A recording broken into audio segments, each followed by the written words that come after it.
Nous avons tous l'habitude du bruit et de l'activité incessante que nous retrouvons dans nos villes. Imaginez une ville sans personne et sans bruit. Les villes fantômes sont des endroits abandonnés. Généralement, elles le sont dues à l'arrêt de l'activité économique qui les faisait vivre. Mais certaines s'enfuient dues à une catastrophe naturelle ou humaine et quelquefois spirituelle. Certaines sont remplies d'esprits qui rôdent et attendent leur prochaine victime. Bonjour les tortues et bienvenue dans cette nouvelle vidéo de Top Tortue. Comme toujours, n'oubliez pas de mettre un pouce vers le haut, de commenter et de partager cette vidéo. Ça aide la chaîne à se faire connaître. N'oubliez pas également de vous abonner et de cliquer sur la cloche pour être prévenu lorsque je sors une nouvelle vidéo. C'est parti pour notre top 10 des villes fantômes. La 6ème ville fantôme est vraiment très flippante. Kolmanskop en Namibie.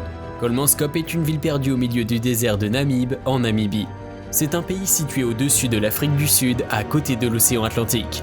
C'était un site très prospère d'extraction de diamants au début des années 1910. La ville importait de l'eau potable depuis le Cap en Afrique du Sud. Une architecture allemande s'est développée, lui donnant son charme. L'hôpital de la ville a été le premier hôpital d'Afrique équipé d'une machine à rayons X dont le but était de vérifier si des habitants n'avaient pas avalé des diamants. Au cours du XXe siècle, son développement se réduit. Les derniers habitants sont partis dans les années 1960. Ceci est dû essentiellement au cours du diamant qui a chuté après la Première Guerre mondiale. Par la suite, certains sont restés afin de chercher des diamants. Ils étaient entourés de maisons abandonnées. Aujourd'hui, Kolmanskop est devenue une ville totalement inhabitée. Le désert a enseveli une grande partie de la ville, ce qui en fait un endroit très photogénique. C'est un endroit très intéressant si vous voulez ajouter des photos magnifiques sur Instagram. Bodie aux États-Unis. Bodie est une ville fantôme située en Californie. La ruée vers l'or en Californie a attiré beaucoup de personnes venant pour faire fortune. Un prospecteur découvrit de l'or à l'endroit de la ville de Bodie en 1859. Une importante entreprise découvrit un filon exploitable et y installa son activité. Elle ramena plusieurs ouvriers et changea l'endroit en une petite ville. La ville se développa très rapidement pour devenir la deuxième ville de Californie à l'époque. Il y avait 2 banques, une fanfare, une voie de chemin de fer, une association, plusieurs journaux et une prison. L'entreprise ayant développé la ville a construit aussi sa propre usine hydroélectrique, ce qui était une première dans tout le pays. Cette ville a marqué les mémoires aussi du fait qu'elle fut abandonnée très rapidement. Après 2 incendies et la fin de la ruée vers l'or, les habitants sont partis de la ville. Seuls 5% des habitations sont encore dans leur état originel. L'intérieur des bâtiments est resté tel quel lors de son abandon, faisant de la ville un véritable musée époustouflant. Craco en Italie. Ce village se trouve dans la région de la Basilicate au sud de l'Italie. Cette ville est habitée depuis l'an 1000. Elle a survécu aux 2 plus grandes pandémies comme la peste noire et les plus grandes guerres. Elle était occupée par des paysans puis des brigands. Une série d'éboulements a eu lieu à partir de 1963. Les glissements de terrain ont fait disparaître beaucoup d'immeubles et ont fait s'écrouler de nombreuses maisons. La population abandonna complètement la ville pour aller habiter en lieu sûr. La ville est aujourd'hui très prisée pour son décor superbe. C'est un magnifique centre historique qui est devenu une destination touristique. Plusieurs films ont été tournés dans ce village dont les décors sont stupéfiants. La vue du village est juste incroyable. Au Moyen-Âge, la ville était le phare de l'Italie du Sud. Par la suite, c'est devenu un centre stratégique militaire grâce à son altitude et à sa vue dégagée. Je ne sais pas vous, mais j'aimerais beaucoup visiter ce village. Mais les visites restent dangereuses. Certains endroits ont été murés pour empêcher les visiteurs de rentrer car certains bâtiments menacent de s'effondrer. Hashima au Japon. Hashima est une petite île japonaise complètement abandonnée. L'île fait partie des sites qui ont permis le développement de la révolution industrielle au Japon autour de la sidérurgie, de la construction navale et de l'extraction houlière. En 1887, une découverte se fait sur Hashima. L'île est riche en houille, qui est une roche très demandée à l'époque. Une mine se développe progressivement, faisant venir des ouvriers qui vivaient sur place. Ainsi, la population croît fortement au point d'en faire l'un des lieux les plus densément peuplés au monde. Néanmoins, dès les années 70, l'activité minière baisse fortement. Les habitants partent donc progressivement, abandonnant les infrastructures et laissant l'île déserte. Hashima est aujourd'hui une île fantôme. Hashima était une île minière qui s'était énormément urbanisée. Une mine immense s'y trouvait au sous-sol. À la surface, l'île était complètement couverte d'immeubles habitables, de commerces, d'écoles, d'un hôpital, des services administratifs, des parcs pour les enfants et de grandes routes. Oradour-sur-Glane en France. Cette ville fantôme est un lieu de recueillement. On peut plutôt la classer en tant que ville martyre. Un massacre a eu lieu dans cette ville en 1944. Des soldats SS ont tué les 643 habitants de cette commune en une journée. De 1939 à 1944, de nombreux réfugiés sont venus pour se protéger des Allemands. En 1944, après plusieurs vagues de réfugiés, le village compte 1 millier d'habitants. Les Allemands sont présents dans la région que depuis 1942, mais ne sont pas pesants pour les habitants. C'est en 1944 que des ordres changent la donne. Les Allemands souhaitent durcir les mesures contre les civils innocents et les habitants des villages ayant des réfugiés de guerre. Le chef doit être puni s'il manque de fermeté et aucune mesure n'est trop sévère. Les zones habitables de la région sont bouclées et les habitants d'Oradour-sur-Glane arrêtés. Les hommes sont répartis puis abattus. Les femmes et les enfants sont enfermés dans une église et brûlés dans un incendie. La ville aujourd'hui est visitée par plus de 300 000 personnes chaque année. Varosha à Chypre. Varosha était une destination de rêve pour des millions de touristes chaque année. De superbes plages, un climat paradisiaque et des activités à faire en famille ou entre amis. Aujourd'hui, il reste que les squelettes des immeubles face à la mer turquoise et un silence funèbre dans l'ensemble de la ville. Varosha est vraiment une ville qui a été abandonnée du jour au lendemain par l'ensemble de ses habitants en 1974.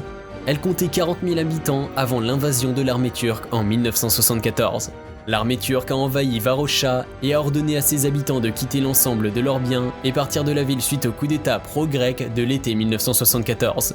Varosha était considérée comme la perle de Chypre, car la beauté du paysage l'a sublimée. Malheureusement, les habitants ont été violemment chassés de la terre de leurs ancêtres. En octobre 2020, les autorités chypriotes turques ont rouvert une petite partie de la cité aux touristes. Le président turc souhaite trouver une solution afin de construire un avenir pacifique à cette île. Il pourrait bientôt annoncer la réouverture de nouveaux endroits de la ville. Pripyat en Ukraine. Pas grand monde connaît Pripyat. Pourtant, il suffit que je vous dise qu'elle est située à 3 km de la centrale nucléaire de Tchernobyl pour que tout le monde sache pourquoi cette ville est abandonnée depuis 1986. Tchernobyl est une ville très connue en Ukraine pour sa catastrophe nucléaire.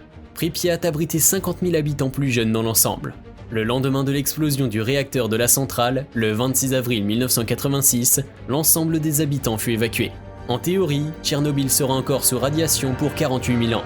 Les effets radioactifs les plus dangereux ne devraient atteindre leur demi-vie que dans 900 ans. Mais en théorie, passer quelques heures dans la zone d'exclusion est sans danger. Un énorme sarcophage condense la radioactivité et évite sa propagation. Ce sarcophage a coûté 2,1 milliards d'euros. C'est une structure gigantesque. De nombreux touristes se rendent à Pripyat sur les lieux du drame. La végétation a repoussé mais l'ensemble des bâtiments reste intact.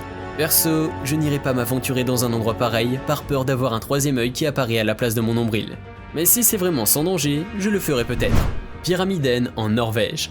Pyramiden est une ville située sur l'île du Spitsberg. L'île est remplie de sommets connus par les chasseurs russes. Le nom de cette ville lui vient de la forme d'une montagne au pied de laquelle elle fut fondée. En 1931, une compagnie minière achète la ville.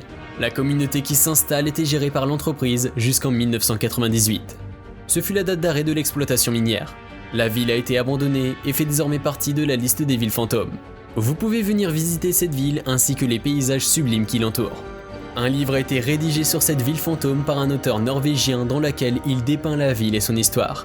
En 2013, l'ancien hôtel de la cité minière a rouvert ses portes et loge les chercheurs et historiens qui se rendent sur place pour étudier Pyramiden. De nombreuses répliques soviétiques se trouvent dans la ville et sont gardées par 7 gardiens vivant sur place. L'île où se trouve la ville fait partie d'un archipel norvégien appelé Svalbard. Lors de la Seconde Guerre mondiale, ce fut un endroit clé d'une lutte entre les Alliés et le Troisième Reich qui cherchaient tous les deux à y implanter des stations météorologiques. Sewell au Chili. Sewell est une ville minière du Chili inscrite sur la liste du patrimoine mondial en 2006. Elle est connue comme la ville des escaliers. Elle se trouve à plus de 2000 mètres d'altitude dans les Andes. Elle fut fondée par un ingénieur afin d'héberger des mineurs en 1905. Ils habitaient dans des immeubles collectifs au début, puis des maisons furent construites afin d'accueillir les femmes et les enfants des ouvriers.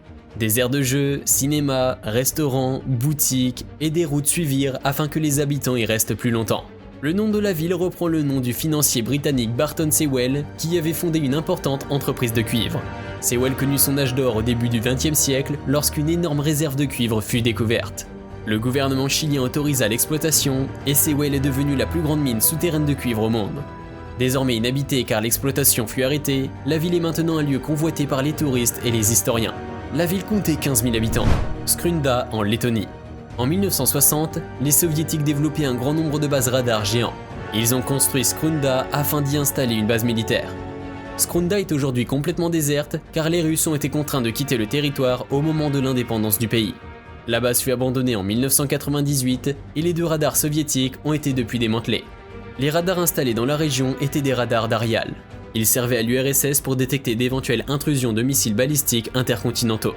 Ces missiles ont été utilisés pour la première fois par l'Allemagne nazie en 1944, mais ils ont connu un développement considérable durant la guerre froide. Les missiles pouvaient être nucléaires et pouvaient atteindre plusieurs milliers de kilomètres. Ce fut un vrai défi entre les deux superpuissances pendant la guerre froide afin d'augmenter leur capacité de dissuasion. Skronda est visité par des amateurs d'urbex et des passionnés d'histoire. Skronda est en fin des bois de Lettonie, ce qui en fait un endroit très intéressant et calme.